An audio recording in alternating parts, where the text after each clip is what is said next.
এরকম প্রতিভা দেখে আমি তো অবাক হয়ে গেলাম। আস্ত একটা রড যেভাবে দড়ি পাকায় ঠিক এইভাবেই পাকাচ্ছে মনে হচ্ছে।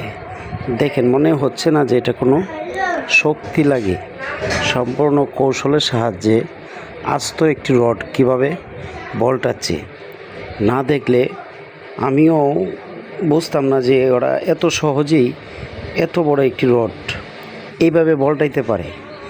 দেখেন, আমি তো মনে করতাম রিং বানায় খুব কষ্ট করে, কিন্তু এখন দেখলাম এই যে ফাইলিংয়ের যে রিং থাকে সেই রিংগুলো কীভাবে তৈরি করে দেখেন খুব সহজেই। এই যে আস্ত রডটা লাগাচ্ছে, এই আস্ত রডটা লাগিয়ে তারা কীভাবে বলটাচ্ছে দেখেন।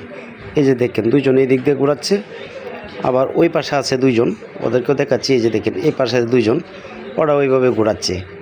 ওরা আরেকজন এই যেভাবে যেভাবে ধরে রাখতেছে, সুন্দর মতো বলটায় যাচ্ছে। এই যে দেখেন কত সুন্দর করে কাজটা ওরা করে ফেললো। খুব সহজেই একটা এত বড় রড দ্রুত খুব সহজেই বলটা শেষ করে দিল।